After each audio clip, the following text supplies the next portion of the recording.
Hi! In this video we're going to see 8 main reasons why English pronunciation is difficult for Spanish and Catalan speakers. But don't worry, because at the end I'll give you one solution. Reason number 1. The gap between spelling and pronunciation is very big, isn't it? I know. In Spanish, things are very simple. Una A es una A, una E es una E, una I es una I, una O es una O. And guess what? Una U es una U. But in English, an A sounds A, an I sounds I, an E sounds E, and so on. So weird things happen, such as, for example, one sound can be spelled in several different ways. Think about the sound E as in sea, yeah? You can spell it with a double E as in sea, with an EA as in sea, yeah, where you go and swim, IE as in priest, or a single E as in evening. Conversely, one spelling can have several different pronunciations. For example, spelling EA can be pronounced E as in neat, A as in great, E as in head, or air as in bear, and several others. Reason number 2. English has sounds that we don't have in Spanish or Catalan. So for example, English has the sound the, which is the same place of articulation as th, but it's voiced the, and it appears in words such as, for example, this or that or those. What we tend to pronounce in Spanish is a the, yeah, we tend to say these, that, those, right? But we have to make the difference between they, as in these people, and day, as in what a nice day. Reason number 3. We have the same sounds, but we use them differently. For example, T and D are pronounced differently in Spanish, Catalan, and in English. In Spanish and Catalan, we pronounce them dental. What does that mean? We say da, and da. The tip of our tongue is touching the teeth.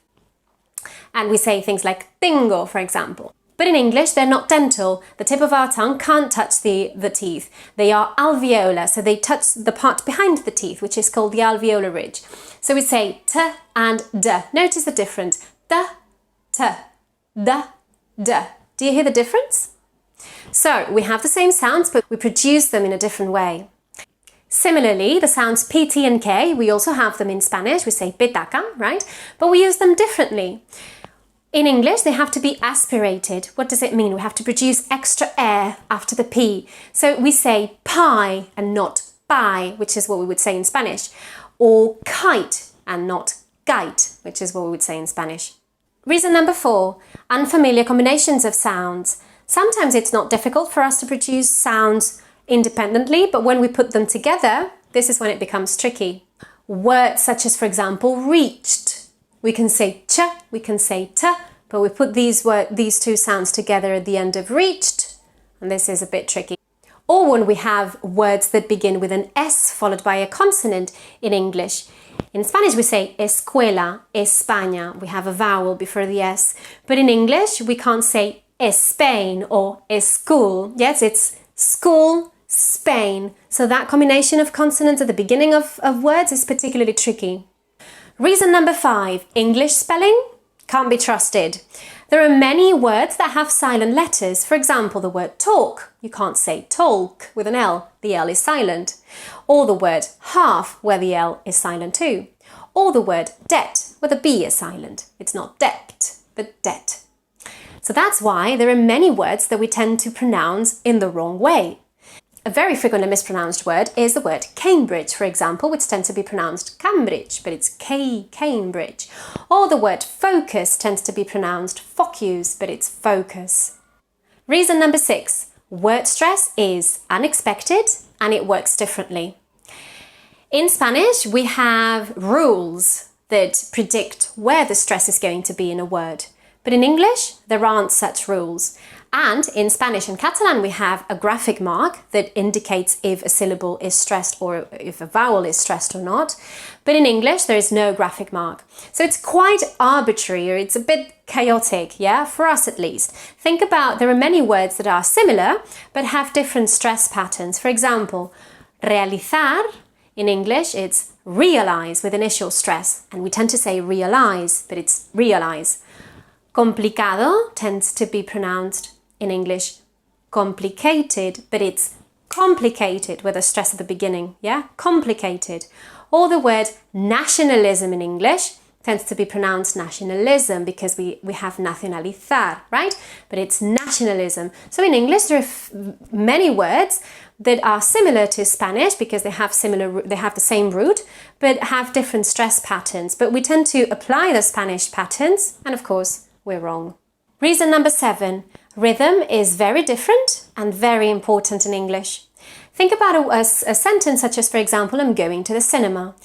In this sentence, there are only 2 words that are stressed, going and cinema, and you say, I'm going to the cinema.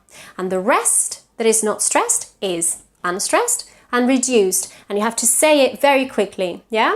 So in English, what's important are these stresses, these beats, yeah?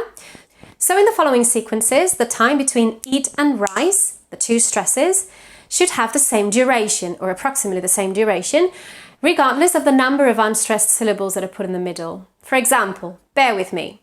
Eat rice. Eat some rice. Eat it with rice. Eat it with some rice. So what happened there? I introduced several different numbers of unstressed syllables in the middle, but the stresses happened in equal intervals of time. So this, of course, is nothing like what happens in Spanish. We don't have this because in Spanish we tend to stress all the words equally, yeah? But in English, it's very important that we stress what should be stressed and that we unstressed what should be unstressed. Reason number 8, intonation is used very differently in English. In English, we tend to use more ups and downs because in Spanish and Catalan, intonation tends to be quite flat. Imagine you're in a room and it's quite cold, so you ask someone to close the window. In Spanish, you would say, ¿Puedes cerrar la ventana, por favor? ¿Puedes cerrar la ventana, por favor? But in English, you can't use the same tone. Imagine I say, could you close the window, please? Could you close the window, please? I'm using the same tone. But in English, if you use this tone, you sound rude. So you should use more ups and downs. You should say something like, could you please close the window? Could you close the window, please? But of course, in Spanish, we would say, ¿Puedes cerrar la ventana, por favor? That's too much, right? It sounds too exaggerated. But in English, we have to get used to using more ups and downs with our voice, yeah? Because there is a lot from our attitude implied in the intonation that we use. Something regarding intonation that is very different in English is the use of prominence. In Spanish and Catalan, we can move the elements in a sentence depending on where we want the focus to be. But in English, because word order is so strict, we can't just move the elements around, yeah? But what we can move is prominence. So the following 2 sentences are the same words, but the focus is different depending on what I mean. For example, as an answer to the question, who did you give the present to? I can say, I gave Mark the present. Or as an answer to who gave Mark the present, I can say I gave Mark the present. So I'm placing the focus, the prominence, in different positions in the sentence depending on what I mean or depending on the question that I was asked. So at the beginning of the video, I promised that I would give you a solution at the end. So this is it. What can we do to learn all these differences between Spanish, Catalan and English? Well, learn phonetics, of course. We need to learn phonetics.